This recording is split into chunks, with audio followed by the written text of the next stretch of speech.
rabbis say the secret of Geula is found in Zechira, is found in remembrance. And the vital connection between the tragedy and the catastrophe of the Holocaust and the rebirth of Jewish independence in B'nei Israel, in the state of Israel, is a tie that has been well established or commented on. And so, we are fortunate to have in our congregation one of the 22 Holocaust survivors in the Palmetto State, Mr. Tom Grossman. And he is, as I indicated before, spent most of his life here with his family. And I'm going to let him tell you his own story in as succinct and brief a way as he can manage. Tom?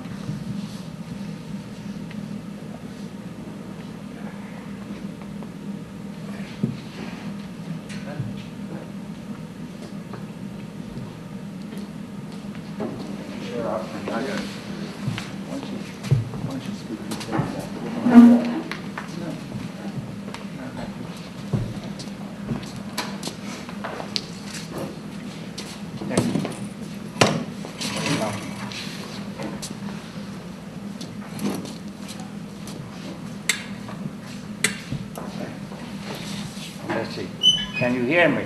Yep. Yes. Well, my name is Thomas Grossman. I'm a native of Budapest, Hungary. And I came to the United States in 1954, July 14. And I lived in various states because of my education. I'm an industrial engineer in my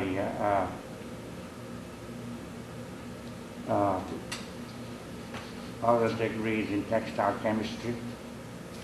I was involved in coloring textiles mostly, and I enjoy that very much. Then I was hired with a consulting engineering firm, and since I was also involved in textile manufacturing in the line of garment manufacturing, they sent me down to Hartsville, South Carolina, to a plant called Hartsville Manufacturing Company, which was an affiliate of a company called Cotton City Industries. And I worked at Cotton City for about a year, and then at that time we had a visit by the company's president, and the company incidentally had 3 plants in South Carolina, one in Hartsville, one in Winsboro, and one in Bishopville, South Carolina. And after the president of the company came down and spent the day after the hours of manufacturing, I got a call that Mr. Green wanted to see me. And so I thought obviously that he wanted to end my visit there, and so I just went in and I asked if there was any problem. He said, no, on the contrary. Ever since you came into this plant, the productivity went up on all of our plants in South Carolina. And ever since you have spoken to people and convinced them to do certain motions, that they don't waste motions and increase their earnings, it was very successful. And what I want you to hear from you, whether you'll be interested in coming with us on a full-time basis. And I was flabbergasted. I didn't know what to say. And then it all depends what you would pay me. He says, you name it. I said, oh my God. And this was in the early 60s. So I said, I just pulled out the figure. I said, is 35,000 a year would be too much? I said, no. And 35,000 a year back in the 60s was a bloody fortune. So that was it. That was started in South Carolina. Since that time, I moved on, and matter of fact, right at that time when this came about, I told him that I just built a house in Leesburg, Virginia, and he said, don't worry about it, we'll take over, and we put it up for sale. In the meantime, you find yourself a home, and we advance you the down payment on the home. So it was something we just couldn't say no to. So I went back home to my wife and told her what's happening, and we decided to move to Florence. And because I was driving to Hartsville, Bishopville, and Greensboro, South Carolina, to do my engineering work for this company. And in the meantime, of course, I was active in various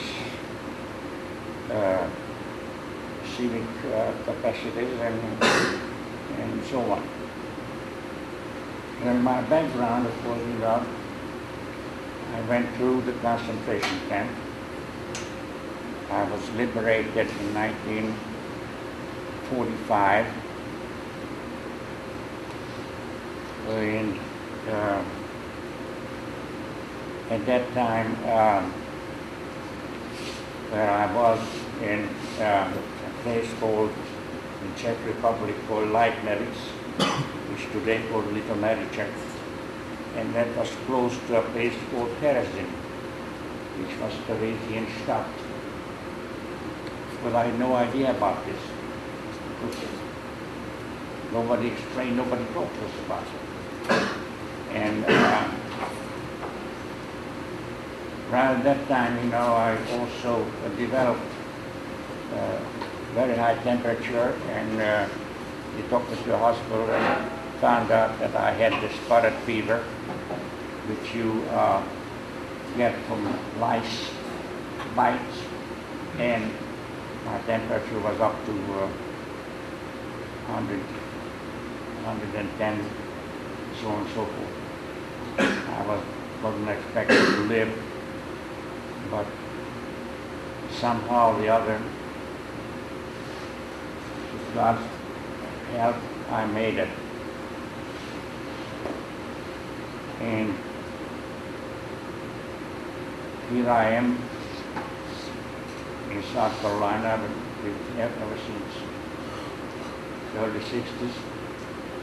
And I really enjoy living in South Carolina. Of course, in this capacity, I've been all over the state, more or less, giving lectures on Holocaust, and in spite of the fact that people told me to charge for my